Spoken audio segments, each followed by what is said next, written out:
샬롬, 우리 주 예수 그리스도께서 주시는 은혜와 평강이 함께하기를 축복하며 기도합니다. 오늘 함께 읽고 묵상할 말씀은 창세기 2장 15절부터 19절 말씀입니다. 제가 읽어봅니다. 여호와 하나님이 그 사람을 이끌어 에덴 동산에 두어 그것을 경작하며 지키게 하시고 여호와 하나님이 그 사람에게 명하여 이르시되 동산 각종 나무의 열매는 내가 임의로 먹되 선악을 알게 하는 나무의 열매는 먹지 말라. 내가 먹는 날에는 반드시 죽으리라 하시니라. 여호와 하나님이 이르시되 사람이 혼자 사는 것이 좋지 아니하니 내가 그를 위하여 돕는 배필을 지으리라 하시니라.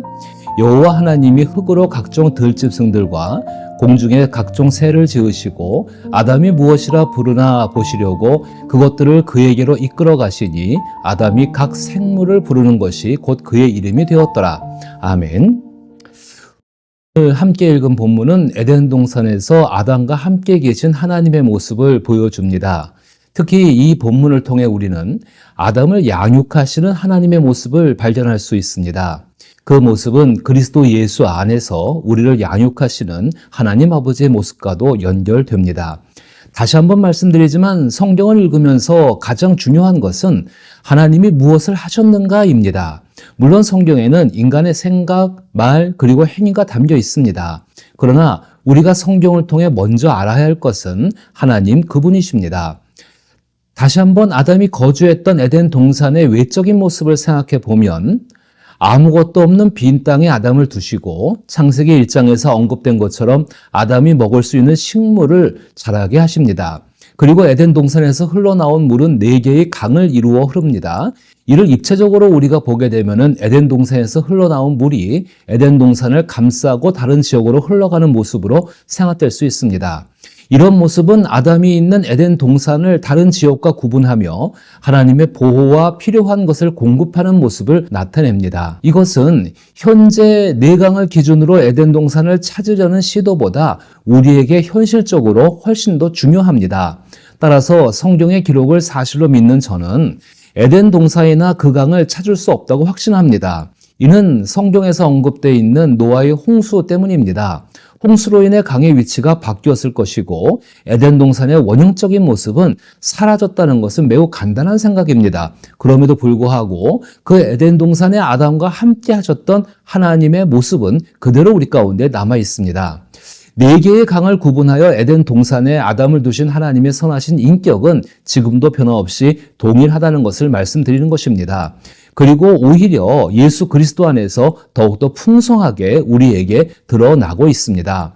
오늘 본문에서 하나님께서 아담에게 맡기신 일이 있습니다. 그 일은 에덴 동산을 경작하고 지키는 것입니다. 또 다른 임무는 각 생물의 이름을 짓는 것입니다. 쉽게 말하면 아담은 동산 관리자이자 장명가 역할을 수행하고 있는 것입니다.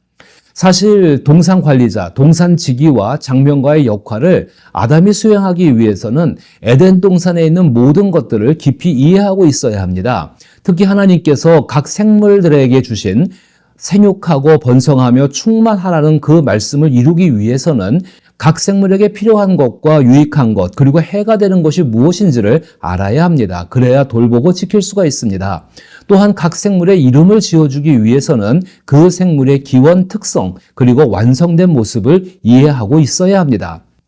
아담은 하나님께서 하나님의 형상을 따라 흙으로 만드신 후 그 코에 하나님께서 직접 숨결을 불어넣으셨습니다.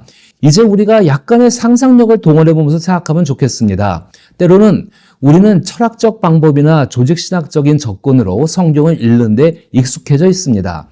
이로 인해 성경이 주는 풍성한 내용을 철학과 조직신학의 틀 안에 가두는 경우가 종종 있습니다. 물론 이러한 접근은 우리의 신앙을 변증하는 데 필수적입니다. 하나님을 인정하지 않고 성경의 역사적 사실성을 부정하는 사람들에게는 명확한 논리로 증명해야 할 필요가 있습니다. 그러나 성경을 개인적으로 묵상할 때 조직신학과 철학이 주는 선입견을 갖는 것은 오히려 얻는 것보다 잃는 것이 더 많을 수도 있다는 것입니다. 예를 들어 4개의 강으로 경계가 설정된 에덴 동산에 두신 아담의 모습을 생각해 보십시오.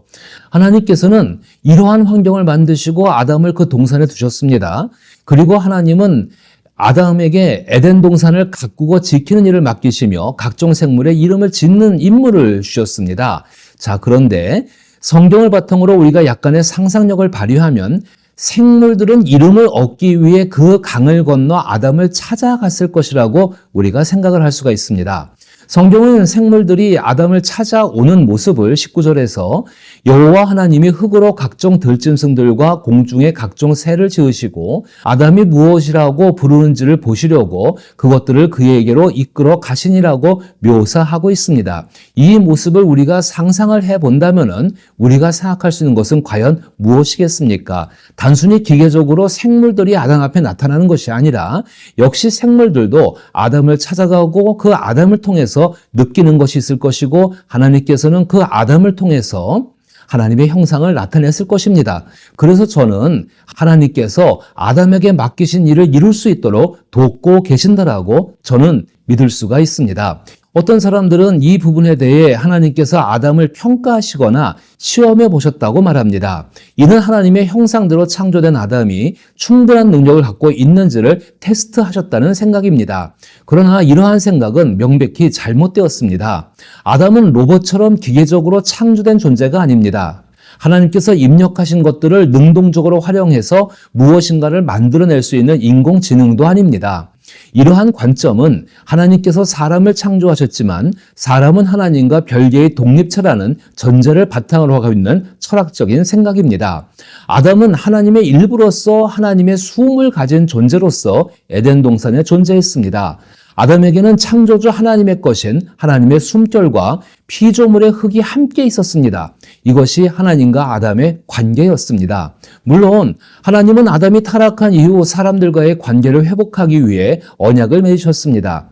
우리 기독교 신학에서 언약은 하나님과 인간 간의 특별한 관계를 나타내는 개념으로 기독교 신앙의 근본적인 요소 중에 한 가지라고 말할 수 있습니다. 언약은 구약 성경 곳곳에서 언급되며 하나님과 인류 간의 약속을 통해 그 깊은 의미가 드러납니다. 언약은 하나님과 인간 간의 공식적인 약속으로 하나님의 은혜와 인간의 응답이 포함된 개념입니다. 구약 성경 속에서 다양한 형태로 나타나는 이 언약들은 신앙생활에 지대한 영향을 미치는 것이 사실입니다. 그 중에서 주목해야 할 몇 가지의 언약이 있습니다. 먼저 하나님께서 노아와 맺은 언약이 있습니다. 하나님은 하늘의 무지개를 통해 세상을 다시는 물로 멸하지 않겠다고 약속하였습니다. 이는 변하지 않는 선하신 하나님의 은혜와 자비를 상징합니다. 다음은 하나님께서 이스라엘 백성과 체결하신 언약으로 이스라엘이 하나님의 종이 되고 하나님께서 그들을 지켜주시겠다고 약속하신 내용입니다. 이는 하나님과 이스라엘 간의 특별한 관계를 나타냅니다. 그리고 율법의 언약이 있습니다. 이는 하나님께서 모세와 맺은 언약으로 이스라엘이 하나님의 율법을 준수할 경우 하나님께서 그들을 축복하시겠다고 약속하신 것입니다. 이는 신앙생활의 규범을 제시하며 이 언약을 통해 하나님과 인간 간의 관계를 나타낼 수 있는 중요한 개념으로 작용하고 있습니다. 하나님께서는 언약 또는 약속을 통해 하나님께 속한 사람들을 구분하시고 그들을 언약의 당사자로 인정하십니다. 따라서 언약은 하나님께서 사람에게 하나님과 함께할 수 있는 방법을 제공해 주신 것입니다.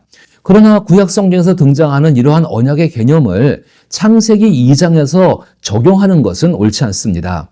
창세기 2장에서 보여주는 시점에서 아담은 타락하기 전의 상태입니다. 오히려 창세기 2장에 보여주는 에덴 동산에서 하나님과 함께 있는 아담의 모습은 예수 그리스도를 통해 하나님과 함께 있는 사람들을 양육하시는 하나님의 모습을 나타냅니다. 약간의 상상력을 발휘하여 창세기 2장을 순서대로 읽어보십시오. 하나님께서 아담을 위해 모든 환경을 조성하시고 그 안에서 아담이 하나님의 형상을 지닌 존재로 성장할 수 있도록 양육하시는 모습을 발견할 수 있습니다. 하나님께서는 아담이 에덴 동산을 경작하고 지키기 위해 에덴 동산 내의 모든 것들이 생육하고 번성할 수 있도록 그들의 특성과 필요 그리고 해로운 요소들을 가르치셨을 것입니다. 아담은 이러한 것들에 대해 하나님께 직접 배우며 에덴 동산을 경작하고 지키는 방법들을 익혀 나갔을 것입니다. 아담은 하나님께서 가르쳐 주신 것을 직접 실천함으로써 경험적인 지식을 얻게 되었을 것입니다. 이러한 경험적인 지식은 수명의 차이가 있는 모든 생물들을 돌보는데 뜻이 필요합니다. 그의 모습은 에덴 동산에 있는 피조물들에게 변하지 않는 선하신 인격으로 돌보시는 하나님의 모습과 같았을 것입니다. 바로 그것이 하나님의 형상을 드러내는 모습입니다. 그리고 이러한 활동 속에서 아담은 에덴 동산의 모든 피조물들에게 필수적인 존재가 되었을 것입니다. 각 생물들의 이름을 짓는 일도 마찬가지입니다. 에덴 동산에 있는 생물들은 자기들과는 다른 아담을 보았을 것이고, 그것들이 생각할 때 아담은 같은 호흡을 하고 같은 식물을 먹고 있지만 자기들의 존재하는 것과는 감히 비교도 할 수 없는 두려움의 대상이며, 동시에 자기들의 존재를 확정 지어주는 가장 친밀한 대상으로 아담을 생각했을 것입니다. 어쩌면 강을 건너온 고생들이 헛되지 않았음도 어쩌면 느꼈을지 모릅니다. 그것은 불로 태워진 흙이라는 의미를 가진 아담이 하나님의 양육으로 성장되어서 보여주는 모습입니다.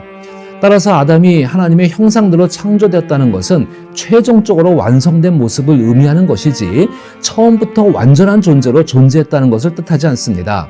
아담은 하나님께 양육을 받으며 삼위일체 하나님께서 하나이신 것처럼 하나님과 하나가 되는 것을 깨닫게 되었을 것입니다. 또한 삼위일체 하나님께서 서로 신뢰하는 것처럼 아담도 하나님을 신뢰하게 되었을 것입니다.